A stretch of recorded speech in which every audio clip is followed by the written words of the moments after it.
Buenos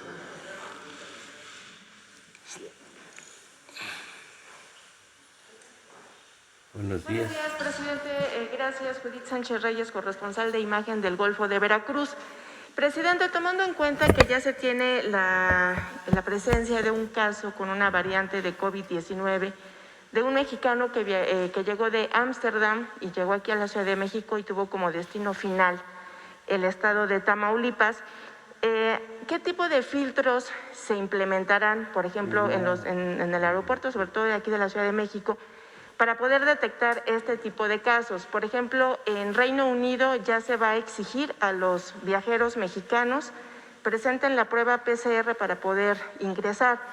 E incluso, por ejemplo, en países como Cuba, a partir del 1 de enero, ya no se permitió el ingreso de mexicanos y de otras nacionalidades en donde obviamente el asunto de la pandemia y del número de casos ha ido incrementando. ¿Cuáles serán, digamos, las medidas de seguridad que se tomarán al respecto? A ver si el doctor lo explica. Ayer hablamos sobre esto, pero de nuevo. Con gusto, presidente. Gracias por la pregunta. Esto lo hemos comentado en varias ocasiones, pero con mucho gusto lo volvemos a comentar. Las enfermedades transmisibles, en este caso la infección por SARS-CoV-2 que causa COVID-19, se transmiten por algunos medios, a veces son físicos, son vectores, en este caso es de humano a humano.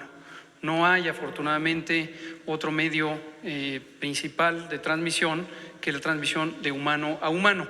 Al inicio de la epidemia, lo recordarán, había preocupación muy importante sobre los medios físicos, como los medios físicos de uso directo, lo que uno toca, podía ser un elemento igual de eficiente que la transmisión por la vía respiratoria, pero la evidencia científica a lo largo de 2020 dejó en claro que por mucho el mecanismo principal de transmisión es la vía respiratoria de los seres humanos. ¿Esto qué quiere decir? Que los que viajan, las personas que viajan, son el medio físico de transporte del virus si es que se encuentran en un periodo de contagiosidad, de contagio. Son las personas que ya tienen la capacidad de transmitir a través de las gotas respiratorias el virus. En general, las personas que están fijas en un sitio de residencia permanente o de habitación permanente en sus actividades convencionales tienen mucha mayor probabilidad de cumplir el ciclo en el que son infectadas, tienen el periodo de incubación y empiezan a ser infectantes, ya sea que enfermen o no enfermen y solo sean portadores. En comparación con las personas que viajan, por una razón muy clara, que es en general las personas que viajan son personas que se autoseleccionan. Es menos propensa la persona que viaja a viajar con síntomas o en una condición de enfermedad que la persona fija. Desde luego debe quedar muy claro que eso no significa que un viajero no pueda transmitir el virus. Es muy claro que lo puede transmitir. Si no fuera así, no se habría propagado la epidemia en todo el mundo. Ahora bien, las medidas de restricción de la movilidad en las fronteras internacionales, ya se trate de las fronteras terrestres, marítimas o aéreas, por muchos siglos ha sido puesta en práctica con la esperanza de que va a ser un mecanismo efectivo y eficiente de interrupción de la propagación internacional de las enfermedades infecciosas. La historia de las ciencias de la salud o de la epidemiología ha mostrado una y otra vez que no es un mecanismo efectivo o suficientemente eficiente para impedir el trasiego de las enfermedades infecciosas.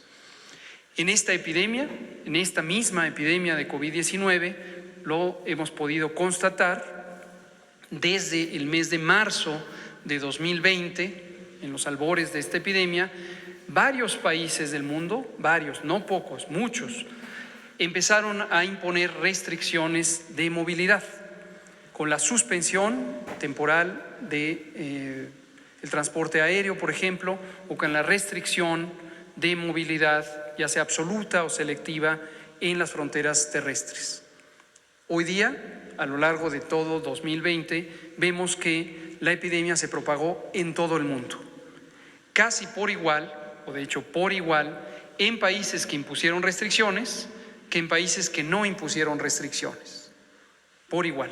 Es decir, no existe una diferencia sustantiva en la posibilidad de transmisión, la velocidad de transmisión o la magnitud de la transmisión cuando uno compara países que impusieron restricciones con países que no impusimos restricciones.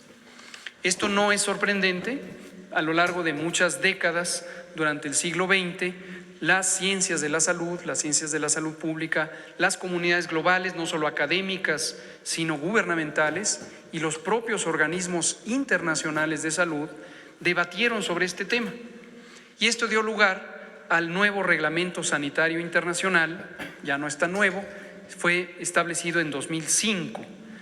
Y el nuevo Reglamento Sanitario Internacional, el establecido en 2005, dio un giro, se podría decir, de 180 grados a las concepciones que se tenían en toda la historia de los reglamentos sanitarios internacionales, que proceden de 1969 a la fecha y que se originaron en las convenciones sanitarias internacionales del siglo XIX.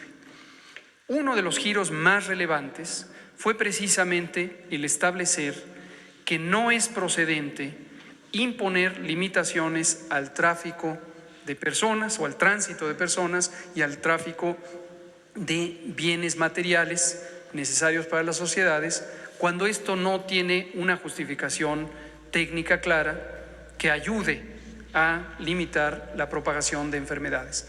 Y es no solo una recomendación, sino una obligación explícita de los Estados miembros de la Organización Mundial de la Salud, que al igual que México, nos adherimos al Reglamento Sanitario Internacional 2005, precisamente seguir este principio.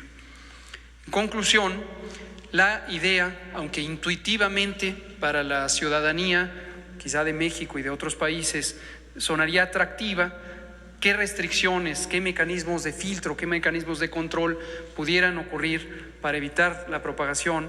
En este caso, su pregunta, que me parece completamente legítima, de la nueva variante, pero también la inquietud se ha aplicado a lo largo de toda la epidemia para las otras variantes. Termino diciendo un elemento también que hemos comentado en las conferencias técnicas de la tarde. La nueva variante hoy se llama variante de preocupación porque tiene una posible mayor transmisibilidad. Pero aún está en debate y mayormente se piensa que no, que las variantes o la variante que está constituida de más de 23 mutaciones genéticas no tiene implicaciones sobre una mayor capacidad de causar daño, lo que técnicamente llamamos virulencia, o una mayor capacidad de infectar, la infectividad o la posibilidad de que las vacunas pudieran ser inefectivas. No hay evidencia al respecto. Los centros de control de enfermedades de Estados Unidos, los centros de control de enfermedades de Europa ya se han pronunciado técnicamente al respecto. Entonces, por todas estas razones, aun cuando la expectativa pública de algunos segmentos de la sociedad pudiera ser sobre esta inquietud de qué restricciones o qué controles, la respuesta es no se necesita ningún control en particular. Y como ha ocurrido ya en 23 países, hoy incluido México, lo más probable es que esta cepa o esta variante, no es cepa sino es una variante, se propague por el mundo entero, Sin embargo, a pesar de su posible mayor transmisibilidad, no representa, y esta es una declaración explícita de la Organización Mundial de la Salud, un riesgo adicional al que representa la propia pandemia. Y es así que la Organización Mundial de la Salud ha desaconsejado, este es el término que utiliza la Organización Mundial de la Salud, desaconsejado el imponer restricciones al respecto. Sí, y si me permite otra segunda que tiene que ver con salud. ¿Qué va a pasar, por ejemplo, con estas personas a las que se les aplicó la vacuna pero que no les correspondía? Sabemos de algunos casos, se han denunciado aquí. ¿Qué va a pasar con la segunda dosis? ¿Se les va a aplicar o definitivamente se va a desechar y van a tener que esperar el periodo y el tiempo en donde ellos tenían que haberse aplicado la vacuna contra el COVID? Claro. Las personas que se saltaron la fila, las personas que se anticiparon indebidamente a ponerse la vacuna, desde luego cometieron un acto que es, consideramos moralmente reprobable en términos de un principio fundamental de justicia distributiva. El plan de vacunación que elaboró México fue cuidadosamente diseñado con base en evidencia científica, la participación de nuestro grupo técnico asesor de vacunación, compuesto por personas altamente calificadas en la materia y por una reflexión de varias semanas, y de ahí deriva. Por cierto, es lo que comentaba hace rato, es semejante al que utilizan otros países, por ejemplo Argentina, Reino Unido y varios otros países. Entonces, es inapropiado que se hayan saltado la fila en la medida en que su priorización no correspondía a la que ellos asumieron que tenían. Sin embargo, la mecánica de la salud pública no debe interferirse por percepciones de castigo. Quizá hemos visto estos comentarios en la prensa escrita y las redes sociales, la idea de que no deberían ponerles la segunda dosis por haberse saltado la fila. Esto carece de sentido en salud pública porque estaríamos desperdiciando una dosis ya aplicada al tener a sujetos que no tienen la protección completa y desde luego además sería una arbitrariedad inapropiada para la protección de estas personas. Esto implicaría de facto estar queriendo ejercer un acto de justicia con una medida de salud pública, lo cual es no solo técnicamente improcedente, sino jurídicamente inadecuado. Y, presidente, una pregunta para usted, la última. Hablando precisamente de transparencia, en estos últimos días se ha comentado esto al respecto y el jueves trascendió que la Secretaría de Relaciones Exteriores había reservado los contratos justamente que había hecho con las empresas farmacéuticas para la adquisición de vacunas. ¿Usted sabe el motivo? A ver, no te escuché bien, perdón. Sí, el jueves trascendió que la Secretaría de Relaciones Exteriores había reservado los contratos con las empresas farmacéuticas con las que realizó obviamente pues estos acuerdos para adquirir la vacuna. Usted en estos días ha hablado precisamente de la cuestión de la función del INAI, la cuestión de la transparencia. Si usted sabía eso, sabe los motivos, el por qué se reservaron a 5 años estos documentos y que no se puedan consultar para saber pues las cláusulas y los términos. Pues no tengo conocimiento, pero nosotros no vamos a reservar nada. Es transparencia total, absoluta. No tenemos nada que ocultar. A lo mejor es una práctica que venía llevándose a cabo de tiempo atrás, porque hay inercias, pero la instrucción es que se transparente todo lo que hacemos en el gobierno. Repito, no tenemos nada que ocultar. Ayer lo dijo. El caso de las vacunas es lo más transparente que hay, porque se tienen contratos con las farmacéuticas, se tiene contrato y ya se han llevado a cabo pagos con Pfizer, ya se han dado anticipos. Ayer hablaba yo que de 32,000 millones reservados ya se habían dado anticipos y se habían entregado recursos por 7,000 millones de pesos para las vacunas. Ahora que regresa Hugo de Argentina, que nos trae la buena noticia de que vamos a poder contar con la vacuna de la farmacéutica rusa,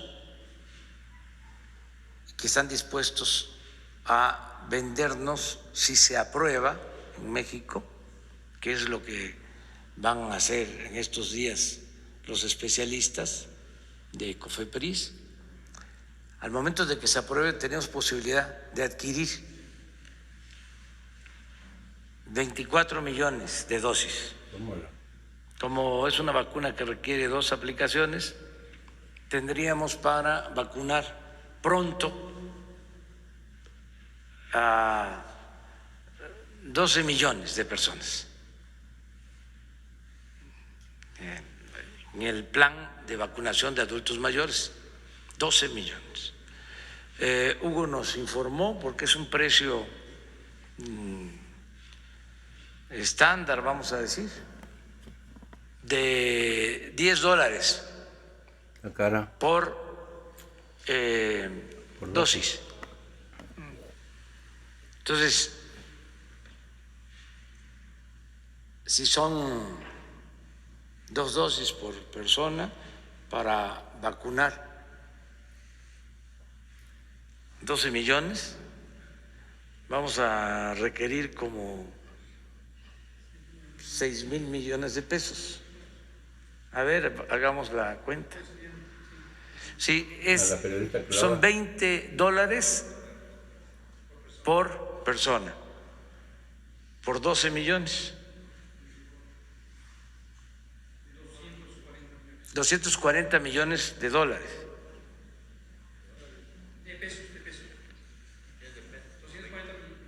No. Sí.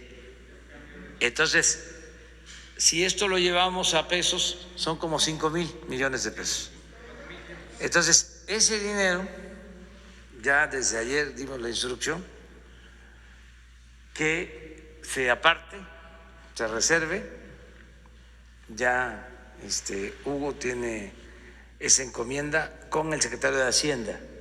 Así es, ¿no?